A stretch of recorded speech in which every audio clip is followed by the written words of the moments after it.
Over the last few years, we've seen the emergence of a more assertive and confident India. This, when combined with India's increasing economic and military prowess, has translated into a more determined and visible foreign policy. Now, Foreign Minister Dr. S. Jaishankar published a book, Why Bharat Matters, in which he justified India's assertive role in global politics. As India looks to play a broader role on the world stage, we look at the two aspects, the signs and the reasons for an assertive India. But first, let's look at the signs of an assertive India. Sign number 1, purchasing oil from Russia. Number 2, building a port at Chabahar in Iran in the face of possible US sanctions. Number 3, calling out Canada for Prime Minister Trudeau's support to Khalistan. Number 4, refusing to criticize Russia at global forums. And point number 5, taking a neutral stance during global conflicts, both the Russia-Ukraine war and the Israel-Hamas war. To discuss this, let me start by introducing my guests for the show. Joining me to discuss this today are Abhijit Iyer Mitra, Dr. Rajan Kumar, and my colleague Aditya Raj Kaul here in the studio at News9 Plus. Gentlemen, welcome to the News9 Plus Show. Abhijit, I want to start by asking you, an assertive India, does it flow out of our economic muscle, or is it a function of the stable government that we have? Is it a combination of two? Give us a hypothetical scenario of what our foreign policy would have looked like if the Indian economy would have been growing at, say, 2%. Thanks, Sandeep. You know, the thing about our economy going at 2%, we've had that in the past. We've had stable governments that have grown at 2-3%. And what you had was extreme petulance, passing off as strategic autonomy, unnecessary abuses and really low-class vulgar language used by our diplomats at the UN and things like that through the 50s and the 60s, which was quite uncalled for. And it actively made us enemies, right? Today, what you're seeing is an extremely mature foreign policy. There is no name calling. We don't even respond to being name called by, say, the Pakistanis and the Turks and whatnot, or the Maldivians, as the case may be. It's gotten to the point where the Maldivians have to respond to a simple tweeter, to a Twitter account with about 200,000 odd followers, which tells you how far we've come.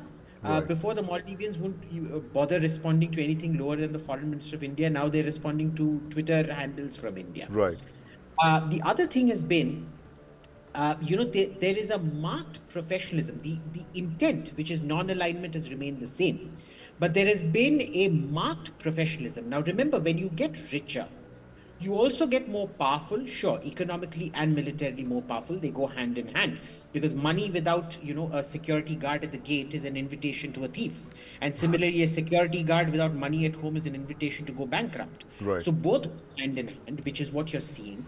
What you're seeing is a very firm, dignified stance. A dignity that matters out here. For example, when America complains about something with evidence, we're more than willing to sit down and look at it. When Trump complains about something without evidence, we're more than willing to back him down diplomatically. Where our students are in trouble in Kharkiv, we're more than willing to go there, stop a war temporarily, and go in to get them out.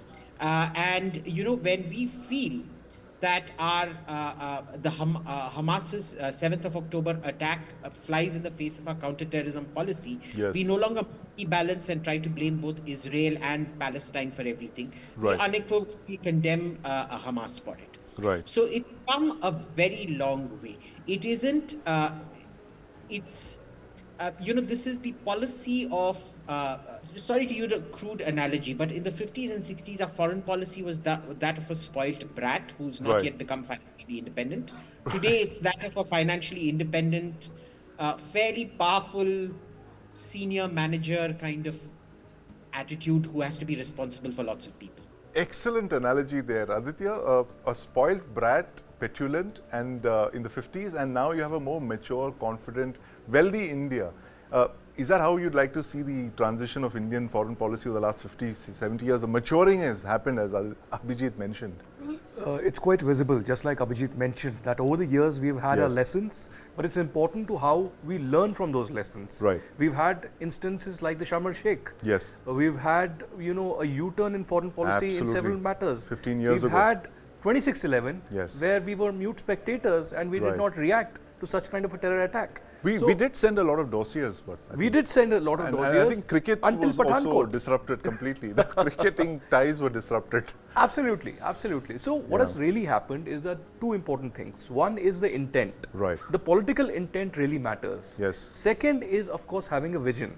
Right. And of course, the right kind of people, the right kind of balancing, and the right kind of players Right. with a vision and a political intent really makes the difference. Abhijit really gave a lot of examples out there. Right. We visibly saw that happening during the G20. Yes. Where, the Western press, the Western media Right. really said that nothing is going to happen, this is going to end up in a chaos completely. Yes. And India certainly cannot make it happen. Finally, there was a consistency Yes. and finally a consensus that really emerged. Right. And of course, these wars that have happened where Yes. the West really continues to lecture us. Right.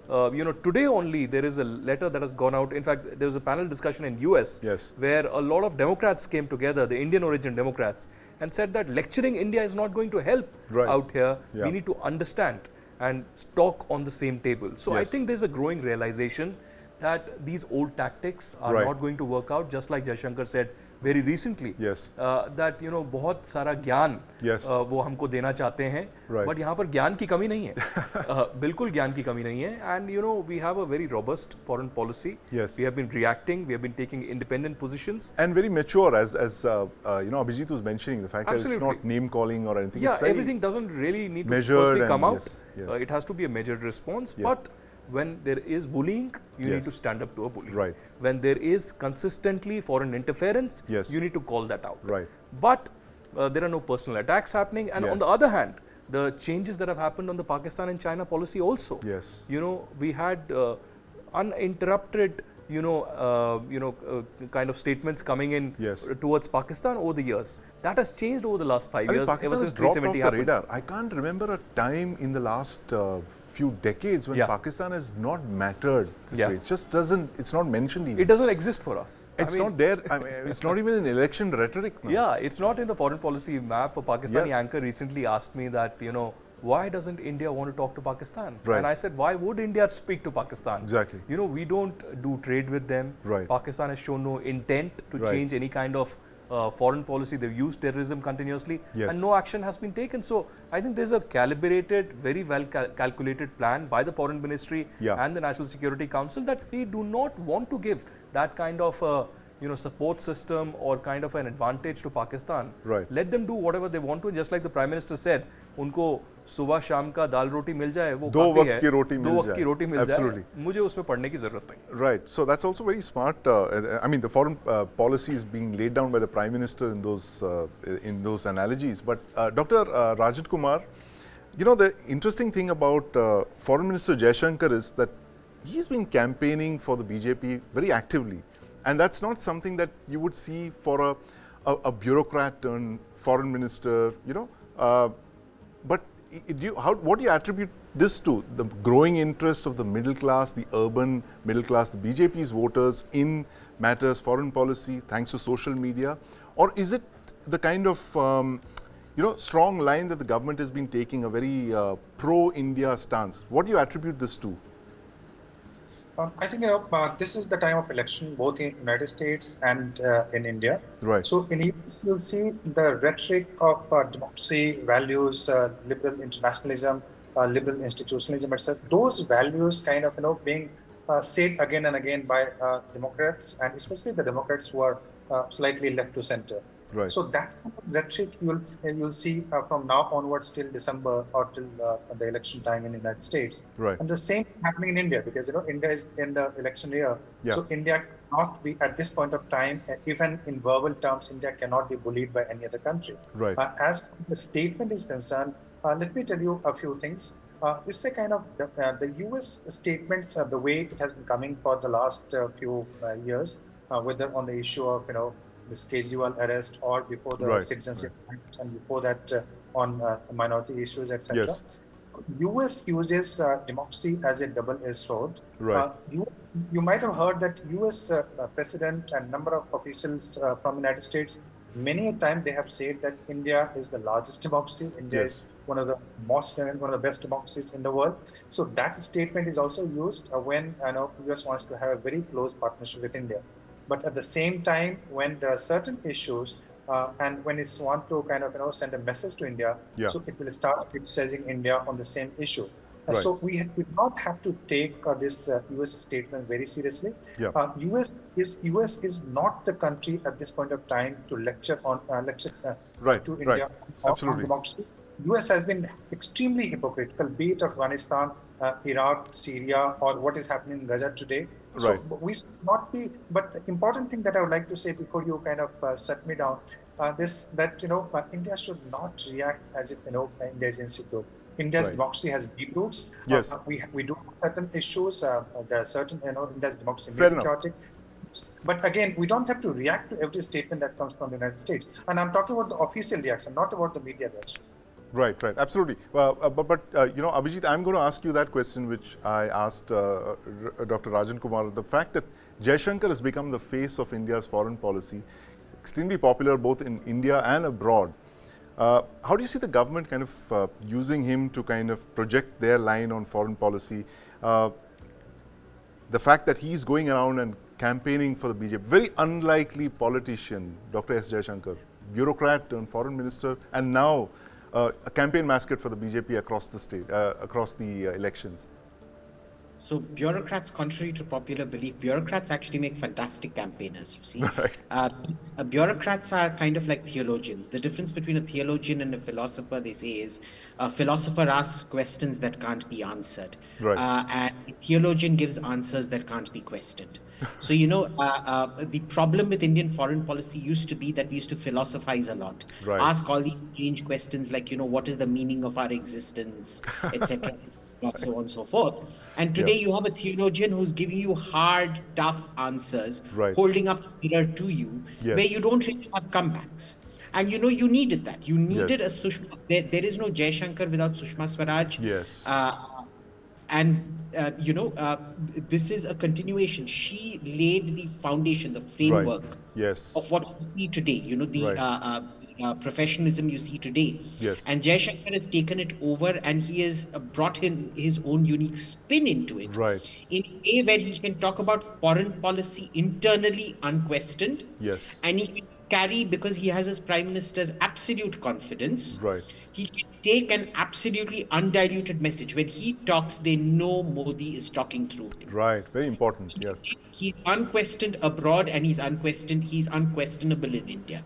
Right. Important points there. And Aditya, tell us, because you've covered both Sushma Swaraj and Dr. S. Jaishankar. You've seen them very closely, you've interacted with them.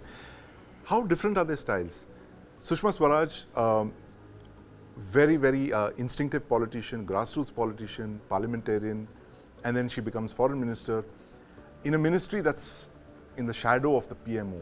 And we tend to forget the fact that prime ministers are always in the driving seat of India's foreign policy from 1947 on. How is the foreign ministry different under Dr. Jaishankar vis-a-vis what it was under Sushma Swaraj?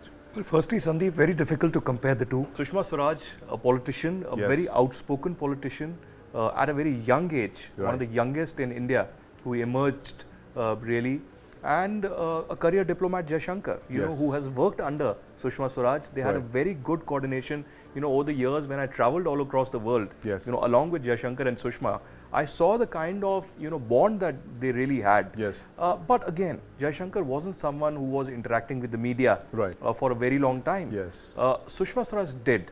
But at the same time, when Sushma Swaraj was the foreign minister, Yeah. she stopped giving interviews. Right. There was not a single interview she gave while she was in office. Absolutely. I just And- remember and 5 years of no interviews. Again, Jaishankar initially followed the same model, Right. but gradually started giving interviews, and now we see him, in the last 2 years especially, Yes. in a very outspoken avatar, Right. calling out people who are charging at him and Yes. at India, and saying that if you call me out, I'm Right. going to respond. Right. And he has nothing to hide, no no words to mince really. Right. So I think he has, as Abhijit rightly pointed out, taking forward what Sushma Swaraj has been doing. Yes. Sushma Swaraj had very interestingly started helping out Indians in distress all across the globe. She was using known for Twitter, that. absolutely, using Twitter to, One message to direct. her, and she immediately used to, pounce on the ministry and say that immediately help them out. Yes. Jaishankar took that forward to another level. Right. I mean, look at the rescue that happened in Afghanistan. Yes. From Ukraine.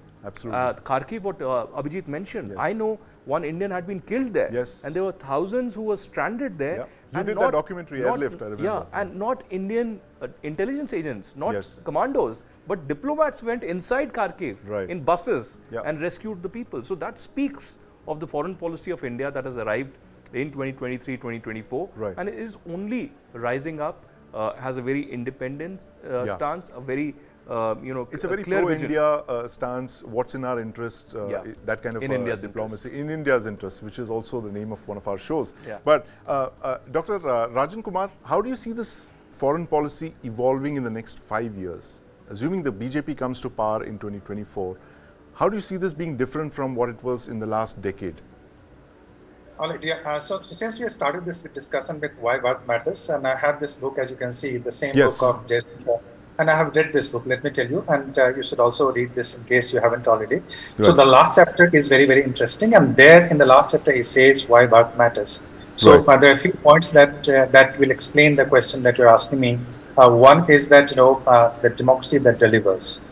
Right. And second, he says about the talent pool. Talent, not just people like you who are working in India, but also people, Indians working outside. So diaspora, big diaspora that we have, very Right. skilled diaspora that we have in other countries also.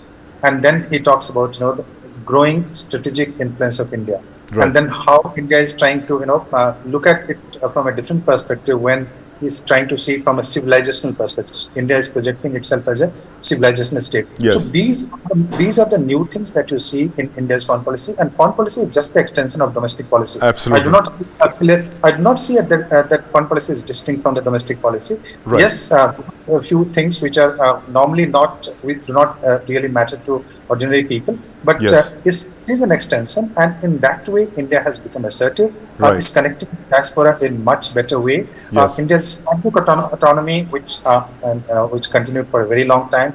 So that continues. Earlier it was non-alignment movement, and Yep. now we are saying multi-alignment, where we'll Multi-alignment. I'm going to bring Abhijit in on this point. Abhijit, India's foreign policy 2024, 2029, where do you see us headed?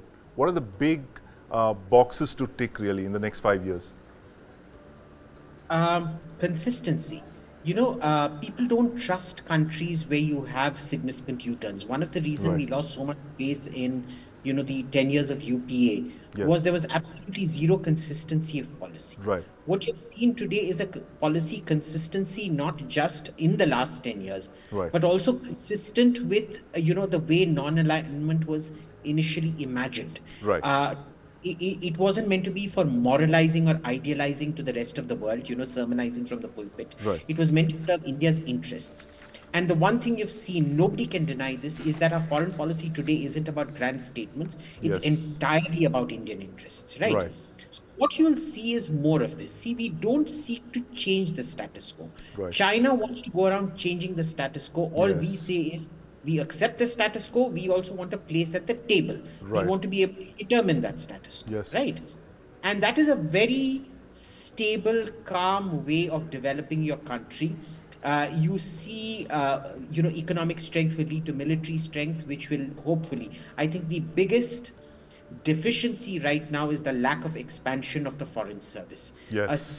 Less than 700% foreign service is simply not enough. Right. You need 3,500 people out there. It needs a 5-6-fold expansion, which Right. has been mostly because of the IFS themselves, because they all Right. want to become ambassador and joint secretary and whatnot. Right. So that is the big question mark. The rest is all good. We're getting- Abhijit, I spoke with a very distinguished former diplomat recently, and I asked him the reason, why do we have the world's smallest diplomatic corps? And his answer kind of startled me. He said, we didn't know we were going to be a big power so soon, that we had to actually cater to, a gigantic raft of responsibilities. But that's all we have time for this evening. Thank you very much, Abhijit, Dr. Rajan Kumar, and my colleague Aditya Raj Kaul. We are tracking the story of an assertive India and India's rise as the world's third largest economy, and what we have in store for the next 5 years, as our panelists have just told us, is going to be more of the same: consistency, consistency, consistency. Thank you.